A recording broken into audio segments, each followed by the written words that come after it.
Rewind-A-Dynamite from the post-wrestling site. AEW, lighting up the fuse. Sit back and enjoy the bubbly as we hear from John and Wai Ting. Where we're going, we don't need roads. And if the buck stops here, this thing might blow. Everything you hear are opinions of the show. And if you don't like it, go to the forums and let them know. Hello, YouTube. It is John Pollock and Wai Ting. Rewind-A-Dynamite. I would say welcome to the show, but the real ones, they've already got 36 minutes worth of news out of myself and Wai, going through all the latest from NXT, Ronda Rousey's pipe bomb at the Intuit Dome on Tuesday, Niño Hamburguesa being let go by AAA, UFC doing some incredible numbers on CBS over the weekend, Yuji Nagata going to Las Vegas for Bloodsport, and Oscar Loibe trying to match Ronda Rousey as his target was Aaron Wolf. Yeah. What an eclectic news pack. As they always are. So thank you very much for that, John, and thank you to everybody who joined us then. But thank you all of you who might be joining us just for this portion right now. Well, I know what everyone is thinking at home, especially those that are watching on the Post Wrestling YouTube channel. I know you're always somewhat wishing that this line right here, where is it? Right here. Could we get rid of this line? What if John and Wai were in the same room together? Well, folks, we only do it a few times a year. There is only so many times Wai can stand my physical presence, but this Thursday is one of those times because it is talk time. Wai and I are going to get together. We have already planned this out. We're going to have coffee together, and we are going to just let it roll and see where the conversation takes us. And we are going to present talk on Thursday. It's kind of funny. Like it's one of the few podcasts we'll ever do in a year together, and we choose not to record it, like on video. I mean, so it's not like people can really see us in the same room, but it's so much more complicated to do video in person than it is. I mean, it's that. I also, to me, like I look at talk as just like I just want it to feel as pure of a conversation as possible. And usually, if there are lights on and like a camera in our faces, I tend to think that kind of robs something out of like the natural flow of a conversation, which I like to always aim for with these. And often we record and we just don't even remember we're actually recording. So that's sort of the effect I hope for with these shows. So look out for that on the Post Wrestling Café on Thursday. And coming up this weekend, we have all of your regular shows. Rewind-A-SmackDown Friday night with Wai and Neil. Saturday, we will have Collision Course with Kate from Montreal and Jay Lacey, who is going to be joining Kate. So the NWA podcast, a first timer on Collision Course. I'm looking very much forward to that. Yes, that should be great. And Sunday night, Wai and I will be together after the Revolution pay-per-view to go through that whole card from Los Angeles, California. So we will be live here on the YouTube channel Sunday night. So finish the pay-per-view, and no matter what hour it is, turn us on. We will be here. Yes, we will. Mm-hmm. And we'll be going head-to-head with the press conference, which we opted not to do tonight. We couldn't go head-to-head with that. No. Yeah. Maybe the greatest question ever at a press conference. Hangman. I feel like I'm good with pro wrestling press conferences for the rest of my life. Honestly. I mean, these press conferences, they are not meant to be content, and we will get into that later. Huh. So tonight's show from the San Jose Civic, 2,402 tickets distributed, which is pretty much what you can fill. This is not a big venue, and this was this place can hold 3,000 for concerts, so I imagine this was pretty much the capacity. And Bryan Danielson is back and calling it with Ian Riccaboni and Tony Schiavone. No Excalibur on this portion. Yeah, interesting. I mean, always a very pleasant surprised to hear Ian on like an actual Dynamite show. As much as I love Excalibur, man, they have a great backup in Ian Riccaboni. If I not to say that's any sort of negative thing, but like I imagine Ian still works a very busy day job, but to have him as a fill-in from time to time is a great bonus. So we started off with the Death Riders, Jon Moxley and Claudio Castagnoli against Konosuke Takeshita and Hechicero. And we started off with a technical showcase by Hechicero and Claudio. And then Hechicero giving a very non-technical middle finger to Jon Moxley. When Moxley and Takeshita were tagged in, the whole crowd was chanting holy shit at these two. They were they did a good job here of, doing just enough, but still keeping them away. Takeshita, though, has this black eye from Saturday's match with Claudio that you could detect it, but when they zoomed in, my God, it looked like this guy almost broke his orbital. It looked terrible up close. Like he really caught something here in the Claudio match. It didn't look great. I'm sure it doesn't feel great either, but thankfully it's not the type of injury that will prevent him from wrestling or really even adjusting his style of wrestling whatsoever. So it just makes him look even cooler than he usually does, I think. So Takeshita breaks a choke from Moxley, goes to the Blue Thunder Bomb, and they're trading strikes, gets out of a crossface, and then Takeshita stops a Gotch pile driver and lands a knee to Moxley. Claudio's in with the giant swing on Hechicero, and then Hechicero is sent into the corner, avoids going to the ref, but then is poked in the eyes by Claudio, who uses an inside cradle to pin Hechicero in 14 minutes and 6 seconds. And this would be a string of many finishes that featured fouls leading to the finish. But for television, I'm really not that bothered by that. I'm not necessarily looking for definitive, clean like finishes on television, because I recognize television's job is to build heat for the actual pay-per-view, which I thought this managed to do. I thought it was a great match. Every combination between these four offered something compelling. And it was really interesting to me to see the Death Riders be portrayed as the heels in this match, because number one, Takeshita pretty much is a babyface, but Hechicero was like arguably like the bigger fan favorite of the two in this match to this audience. So it's just an interesting contrast to the rest of this program between the DCF and Death Riders, because usually, especially if Mox is in there, more often than not, the Death Riders are being the ones portrayed as the baby faces, the ones who are, getting beaten up and against the heels. But in this case, you have heavy fan favorite in Takeshita, but also seemingly a fan favorite in Hechicero too. But it all works, and maybe tells you that at least like at this point, crowd reactions in AEW might be more wrestler dependent rather than faction dependent. So it makes for very interesting combinations. So, and you go right into the post-match where the Death Riders are immediately portrayed as sympathetic again, but this time against Davis and Archer, who are more hateable, of course. Yeah, because Archer and Davis run in, and Archer knocks down Shafir, and man, they got on Archer for that shoulder tackle. And a chair is brought in. They hand it to Takeshita to use on Moxley, but he refuses to use the chair, and he has them stop the attack. Hechicero is pissed at Takeshita for being honorable, and maybe he should be. He's like, I just got my retina readjusted here by Claudio. Fuck these guys. So it looks like, Takeshita and Moxley, I think we're going to pretty much have I don't think we're going to have a definitive heel in this match. I think it's just going to be two guys that are going to be going out there and having a competitive wrestling match. And it's a double babyface match in and no run-ins. For babyfaces who are in factions that are at the very, maybe at least you could say, ambiguous, in their allegiances. Although Don Callis family very much straight up heels. Listen to the reactions, just even to their interaction here. It's one of the more anticipated matches on the entire card, and that's saying something for how anticipated so many matches are these days in AEW. Renee interviewed Willow and Persephone, and they just had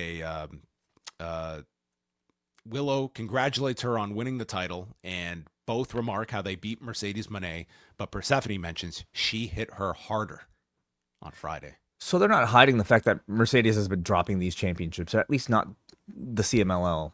She's doing her whole world tour now, and I think she's dropping all the belts before she comes back to she's got a double title defense for Rev Pro. She's coming up to Winnipeg right before AEW's Winnipeg show, which I think the way it works out, that could be by the end of it, that would be one of her last titles at this point. She's still got 5 or 6, but for all the negativity about what's this going to do for all these, she's going back to every single one of these companies and dropping these titles. And is she losing anything? Does she lose any sort of prestige or aura as a result of all these losses that very few people are watching? No, not at all. No. We all, especially the audience, and they're not hiding it even on the show. They're announcing she's losing these belts. Especially the audience that's watching this product. We all know the game. We all know. I mean, it makes her actually look better traveling to all of these places and actually doing like the proper thing by dropping all these belts. So yeah, the preemptive rage over that one, like that is one that you chalk up to let it play out. And it was just like, there was just so much like of people just having no thought that she would go back and lose any of these belts, and she's going to lose every single one of them. It surprised me that she was actually like, because it would be behavior that would be expected of somebody of her stature, right? To just vacate them all, but she's not doing that. No, she's like, I thought you could do a deal where like, if you really wanted to, she could have put all the belts up on the line and someone else has to go back and drop them. But no, she's going back. She's doing her return dates for all of these places. And I think that Winnipeg show is already sold out, and that's not till like the end of March. Callis is with Kyle Fletcher. In walks MJF and tells him to take out No Balls Mike Bailey. And Kyle doesn't take orders from Max. He's going to beat him up for himself. And as Max walks off, tells Callis, teach him how to speak to a champion. And Kyle warns Callis, we better not be working with him. And it turns out they're probably working with him. And yeah, that's going to be the further fracturing. Yeah. So, I mean, already I think we're already getting Takeshita 1 foot out the door. They continue to tease tensions between Fletcher and at least maybe Don Callis, maybe others here. So that was interesting about this, and obviously teases of the future Fletcher MJF match. Yeah, well. which is another like name you throw into like MJF's list potentially.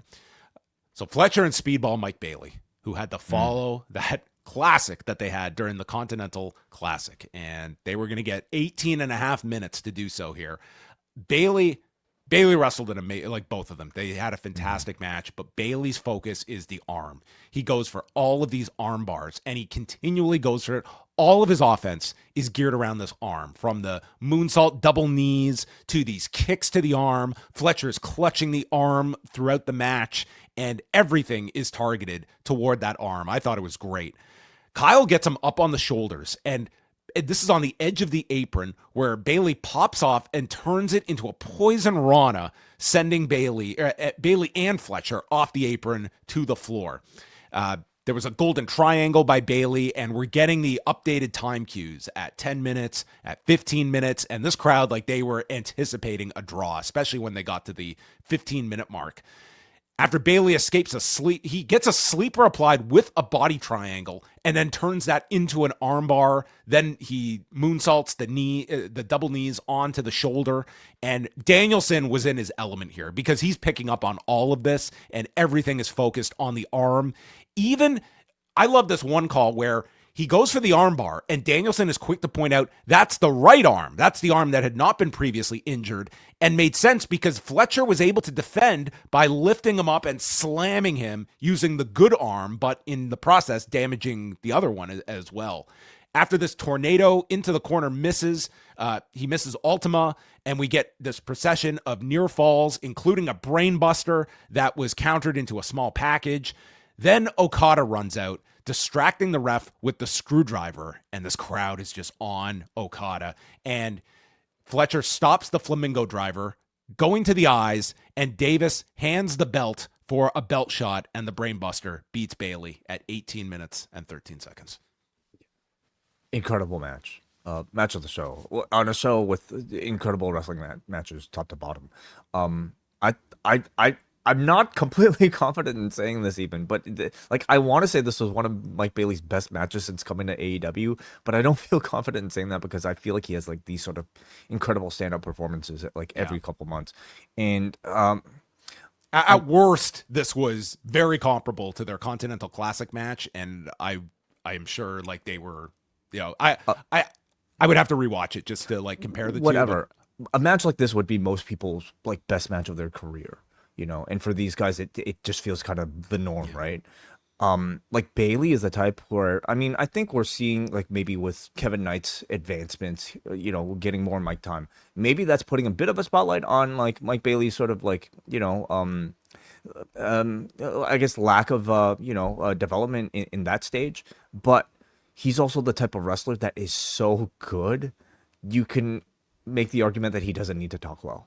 obviously everybody could benefit from being able to talk better, but like he is so exceptionally great in ring that like I feel like he's a big enough draw just based off of these types of performances alone. His in this match, his speed, his technique, the consistency is just at an unbelievable level. I thought the arm work was really well done. The armbar entries looked really great as well. That was my favorite stuff of the match, and I would say that was like a big difference from the first match. That was just like it was an electric atmosphere for the first match. And it was one that I don't think anyone expected Bayley to win that match either. It was like that. You had the upset element to it, which I think people at least, bought Bayley to a degree here, but it was certainly different in many respects. This was the match I had zero issue with the Okada run-in at the end, because I think that was the whole heat of this match that a time limit would not have generated. Is like down the road, I think Bayley is going to get a really sizable win down. Like he is kind of their Sami Zayn here. Minus the back. I don't want to see this guy backstage knocking over bottles and emoting, but no, this match was excellent. It was definitely the match of the show. And I thought this was excellent. Excellent. Brody King had a standby match that went 19 seconds. Didn't get the name of this individual. He died with a gonzo bomb. And then one of Seth Rollins' masked ninjas has a chain and jumps Brody King. A masked man coming after someone. I thought this might elicit some chance for Brody King. Oh. No Fight Guy's chance. There were none again. None.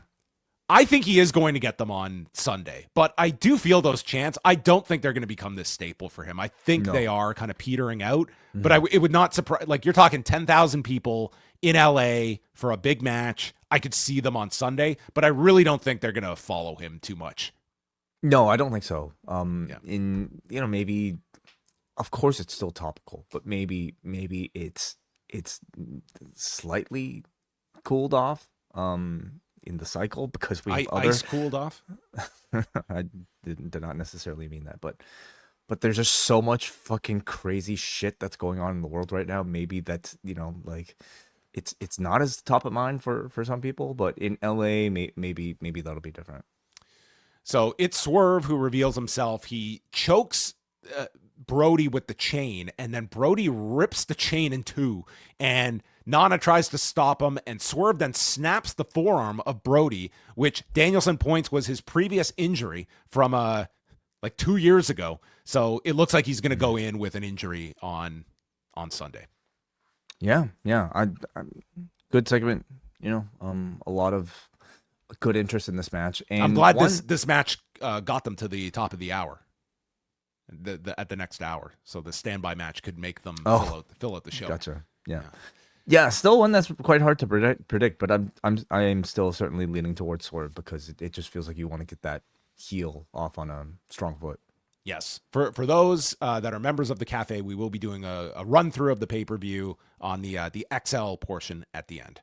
Renee interviews Speedball. He won't complain about how Kyle needed to cheat.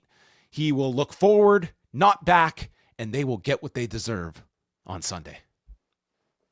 It's fine. It was fine. It was fine. Yeah. It was fine. Yeah, he needs experience. He needs this sort of mic time. And you know what? Like with the adrenaline pumping, it tends to get the best out of people. All right. Maybe he should just do promos when he's like totally blown up in this kind of a scene. It often results in like some of the best stuff. Yeah. Cassidy and Darby Allin against Gabe Kidd and David Finlay in Finlay's first official AEW match. They brawled at ringside here, and Darby got posted and spit on by Gabe Kidd. Kidd hangs him with a guillotine off the turnbuckle, builds up to the hot tag to Darby, and Finlay rakes his eyes. I think everyone's eyes at some point got gouged on this show. This was like the third match in a row. Code Red to Finlay is stopped by a Kidd lariat. Really nice sequence there. Dives by the baby faces, and then Darby, he's like, how many fans are here? 2,400? Let's do it. Missile drop kick to Gabe Kidd, seated on a chair on the floor as Darby's hip was rotated.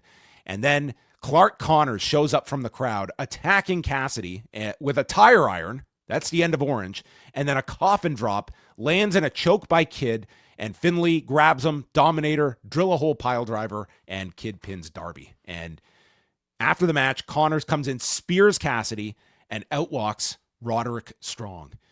And he comes out. They hold Orange Cassidy in place because we've already done the turn of Roderick with Orange. So what does he do? He attacks the dogs and extends his hand to Orange Cassidy, the man who he walked out on last month in a tag match. And now they're friends. They high-fived. Yeah, I don't know if there's that much drama that I was personally feeling about whether or not Roderick Strong would be turning babyface or heel. Personally, it was one of those where I didn't necessarily care. So, yeah, great. Remember when we went from Darby and Gabe Kidd straight up for this pay-per-view, and we've just slowly added more and more. So now we've got a 6-man for Revolution, which it's fine. It'll be fine. Yeah. But still, I thought the dogs did very well here. I don't like that name. I have to get used to it. I think they did well here. You know, they looked. What about very the Peace mean. Dogs? The Peace Dogs. Okay. Yeah, not sure I love that. I'm sure you could. How about What? I was gonna say, how about instead of the War Dogs, you had the Raw Dogs? Which no, I don't think they should. They should be doing that one. I mean, dude, we were gonna make a horsecock shirt, so I think at this point, like, why not? Horsecock and Raw Dogs battling over the multi-man. All right, let's move on. We will. Willow Nightingale and Persephone for the TBS title was next. I thought these two had a very good match together, and I think it was a credit to Persephone, who I imagine the audience was not as familiar with, but both of them had a very good match. I thought Willow was very strong in this match. They mentioned her defending the title against Nina Samuels at Eve on Sunday. Persephone powered up and hit this fall-away slam, and the crowd really got into that spot, showing off the strength. Willow hits a spine buster on the floor, and Danielson, who I always take at face value when he is observing things happening in real time, just remark that spine buster, Persephone's head bounced off the floor. And I had no doubt that I'm sure her head just ricocheted off the floor from this. There's a cannonball off the apron, another in the ring by Willow. And then Persephone hits a cabrata, lifts her up for the Razor's Edge, and it's turned into a backslide counter as Willow catches her. And Willow retains the TBS title from the newly crowned CMLL Women's Champion. Mm-hmm. I thought it was an excellent match. You know, a really impressive match for both women, but especially Persephone, who I think delivered to me the type of performance that would make AEW audiences want to see more of her. She felt very complete to me here as a wrestler, very athletic, very technical, and I think very charismatic. You know, that little interaction they had in the back was very short and simple, but I thought it did a very effective job of showcasing her, you know, very confident personality, and I thought it built into this like little sort of like friendly rivalry between two babyface champions who I think they ultimately succeeded in like conveying the idea that they're both very much equals, and that despite Willow winning, Willow could have easily been Persephone if they rematched again. So I think despite the loss, she still felt protected here as a CMLL champion. But I think it adds to like, you know, what has already been a very strong TBS title reign for Willow. And also a smart move by taking a Mexican female star and having them under a contract when you put them on TV. Yes, 100%. Yeah. Hey. Although the last, Stephanie is Chilean. Yes, but I mean, coming from a Mexican yes, promotion, yes. so so Hunter isn't calling her. Who's Persephone? What's what's her name? I mean, you kid, but like I could see them wanting, you know, somebody for like who could cut a promo, who could, you know, speak Spanish, obviously. Yeah. Slot just opened at AAA. They got to fill those spots. So the Babes of Wrath are backstage, and Willow reflects on beating England's best, then Mexico's best. And so she wants to defend the TBS title at Revolution. First, she says the tag titles. Then she says the TBS title, and says at the end of this, she just leaves it with Lena Cross. But no, we in fact learn she's going to defend both belts at Revolution. It will be the Babes of Wrath against Megan Bayne and Lena Cross. And in a separate match on the kickoff, Willow and Lena Cross for the TBS title.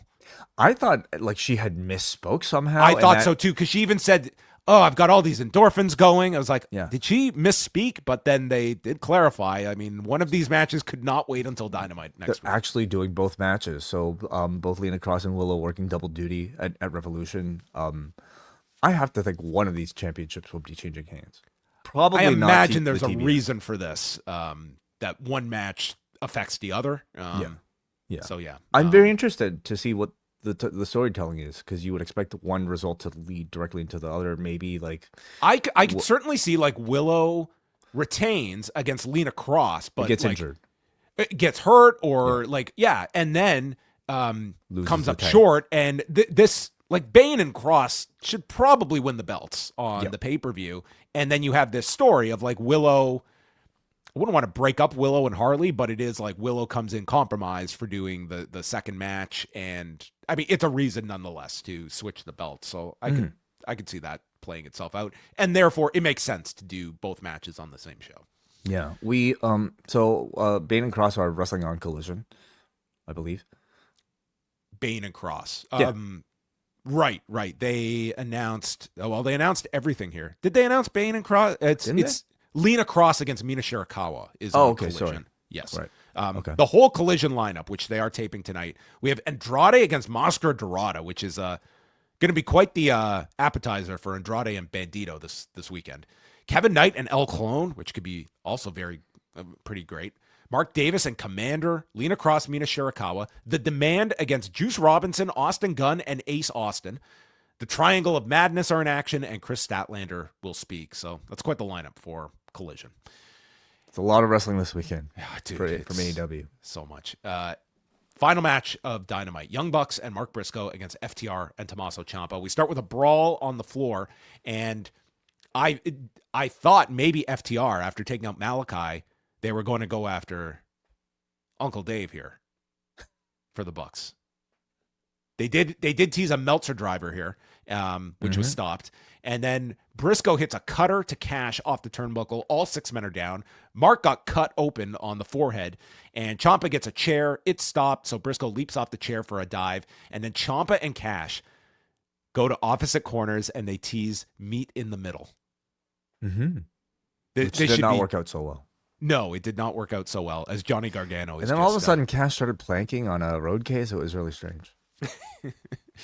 So yes, they miss with the meet in the middle. There's a swanton elbow combo by the Bucks, followed by Froggy Bow, and then Nick is sent off the top through a table on the floor. Jay Driller gets stopped. They hit the shatter machine. Matt's in for the save, and then Dax strikes Matt on the desk with a monitor, and they follow with a spike pile driver, taking out Matt. And Briscoe is left in the ring. Jay Driller to Ciampa gets stopped by Cash, and then it's Ciampa landing with the running knee, with pulling down the knee pad and pinning Mark Briscoe and hovering over Mark and giving him a kiss, not on the lips. And Ciampa continues to attack with a chair and an air raid crash off the buckle through 2 chairs, which sets us up for the natural match.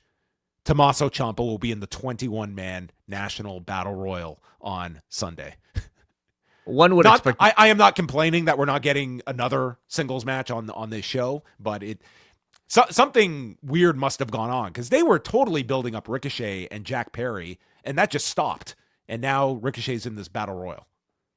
Like, he was cutting promos on TV about Jack Perry. It's true. I mean, that it doesn't mean that they, Jack Perry won't be a part of this, and I guess they it's could build to the match that way.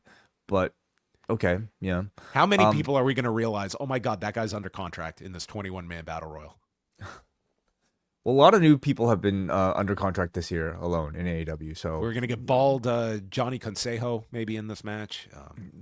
I don't think they need to work that hard to find 21 people. No, I don't think they have to work that hard either. Maybe Mike Bennett gets the call. I don't know. Yeah. We'll see. But I mean, the clear direction seems to be Ciampa Briscoe. So I don't think you need to expect any of them to win the Battle Royal. But we could probably expect Mark Briscoe to interact with Ciampa somehow as a result of everything in the Battle Royal. But I think Ciampa, God, I can't imagine how happy this person must be. Like, the pace and coordination of this trios match was just like everything you would expect out of a Bucks multi-person match, but like with everybody working just as fast and just as creatively. Yeah. And in the case of Ciampa, he looks like a racehorse who like has been locked in the stable for like a long time, and has been finally let out into like an open field where he can run as fast as he wants. He finally looks like he's getting to perform to the fullest of his abilities, and he had some instances of that. Johnny on SmackDown. Gargano's at the petting zoo where he's just Exactly. confined. It's like locked in. I mean, this guy made. I mean, for his career, I'm sure he got a very good deal to go here, and I mean. Well, he's just getting to perform and getting to create, you know, the type of art he is capable of. And that just, I have to imagine that's so fulfilling. Do you think he's currently wondering how you order my AEW in this, and if someone could possibly give me instructions on how to order? I did watch on my AEW. Okay, how was that experience? I didn't find it as smooth as Triller. Okay. But it works. It works perfectly fine. Yeah. Cool. It's good. Yeah, and I have been, I believe there is a one device limit. Yeah, I have not fully tested it up myself, but I'm told that there might be that. Okay. There were no like streaming issues or. I didn't have any. No. No. Okay. No issues. Then they aired this awesome video package on the history of MJF and Page, going back to the very first All In from 2018, the Jacksonville kickoff presser, all their different title wins, AEW highlights. Honestly, I thought the show could have ended with this video package. I thought it was excellent. Like, it was such a good video package, and nothing that followed it, to me, equaled this video package. I thought this did everything you needed for this match, but they had hyped it all show long. Bryan Danielson hosting the press conference, and them noting that Danielson has done hour-long matches with both Page and MJF. So Danielson hosts this, and there's definitely actual media part of this. Now, one of the big negatives was they were obviously showing this to the crowd in the arena, and they left the audio on for the crowd. And I don't know why, unless they really thought that these answers were going to get reactions, which this was not a crowd responding type of segment. And instead you got boring chants, and it just, like, the crowd noise didn't help this at all. It took it even further down. And so they're taking questions. I mean, it was a bad idea to begin with. This was just, it was not a good idea. Especially for the main event of a show. Like, this was not compelling. It didn't further the story. They could have done this on the stage. They could have done it in front of a live audience. I mean, I guess you wouldn't have had press, you know, be able to be seated the way they are. But it was an idea that they had, and probably one that we don't see again, at least not in this type of presentation. You know, Page just said he's going to leave in an ambulance. They're getting the boring chants. MJF and these, like, so how do you think this worked? I mean, at least not some good. of these. Not good. What I mean is, like, you know, like I imagine everything was like okayed. All these questions might have even some of them been fed to the reporters to actually just read. And if that was the case, you would expect the responses from Page and MJF to be a lot more interesting and substantial. I thought they were just, there's nothing special about any of these answers. Like, this was what you would call a boring press conference, and not certainly one that, you know, benefited from any sort of gloss of a professional wreshling fiction. No, you know? This was not a good idea for a live audience, and really for TV, I didn't think it worked all that well either. The last question was the one that just, I laughed out loud. It said, Hangman, if you don't win the title at Revolution, who are you? Kudos to the guy who got this out with like a straight face. I love, who are you? Anyway, MJF brings in some beers, and then they brawled, and they fought through security into the arena, into the ring, and we saw Page hit a dead eye, pulls out the barbed wire board, and goes for another dead eye off the apron, but MJF escapes and runs away to end the show. I'm glad they at least did the physicality and got back into the arena, because, man, you couldn't have ended the show on this press conference. Honestly, it should have just ended after the video. I think they had an idea. It did not work. This reminded me of that weigh-in that they did with Cody and Anthony Ogogo. And I don't believe that ended the show. So no, yeah, I think that was right in the middle. Yeah. Yeah, I thought this was a rare fumble, from these days from AEW on a show that I think completely kicked ass in terms of pro wrestling. Like the in-ring content of this was outstanding. So, but most people are probably going to be remembering what ends the show, and they descended on a bit of a wet fart. I think it needed crowd involvement of some sort, especially if you're going to make the audio sound of the crowd heard. You know how this would have been a lot better was like a closed set, and it's Danielson interviewing these two, and he's got the history with them, and you could have done all of this. Like, again, it was an idea that they had.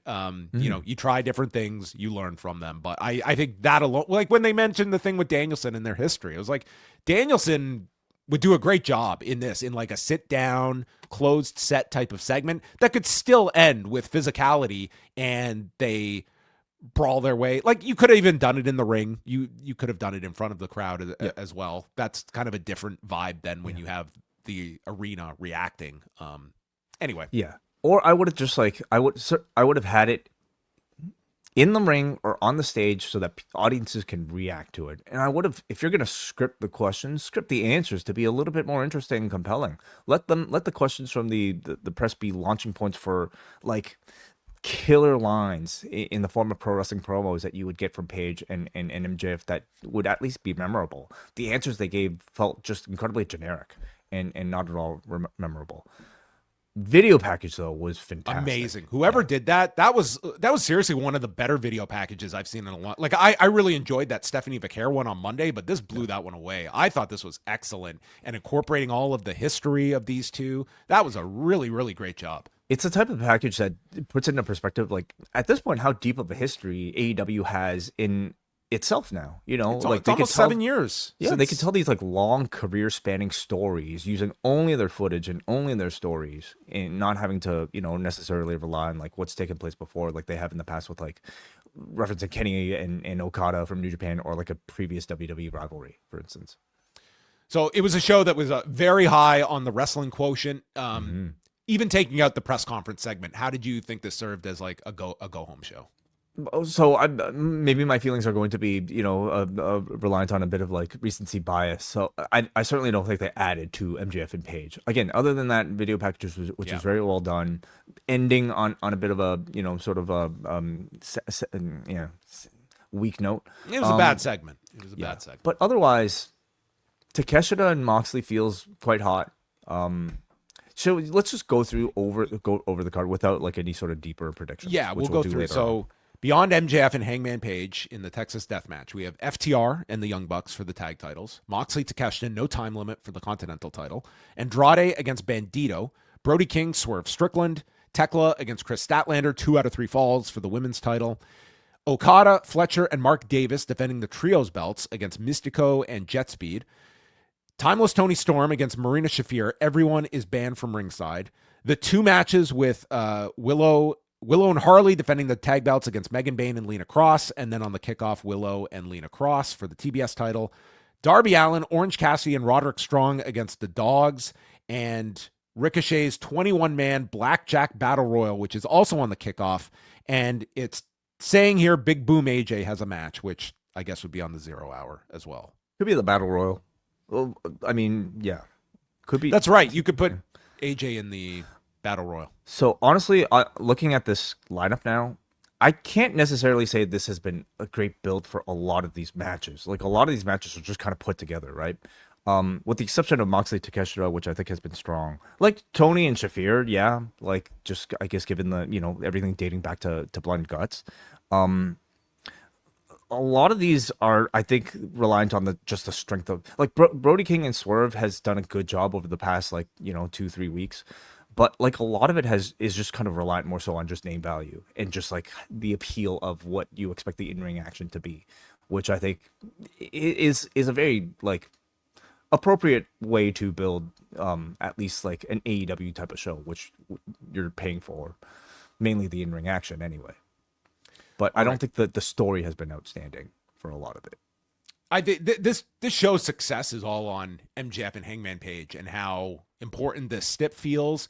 And it's 2 people that have, typically done very well when put in these positions. Like I'm kind of higher on how this show is going to perform. I don't see the Oscars as being like a really big conflict for them to be airing against. It is an alternative that you are airing against. I just don't know if it's really going to impact Revolution in any kind. Like if you're interested in this show, you're buying this show. Yeah, I don't expect much crossover. Okay, well, yeah.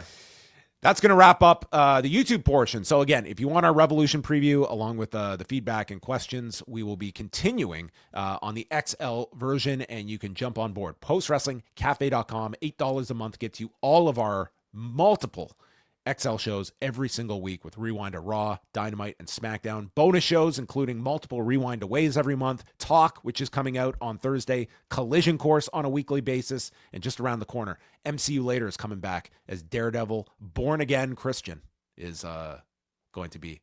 He has found God in this second season, I hear. I think he is he's always consistently a man of God. Yes. Okay. A man of the cloth. Okay. We're going to find out. It might have been some broken telephone there. Oh, okay. So we will say goodbye to all of you.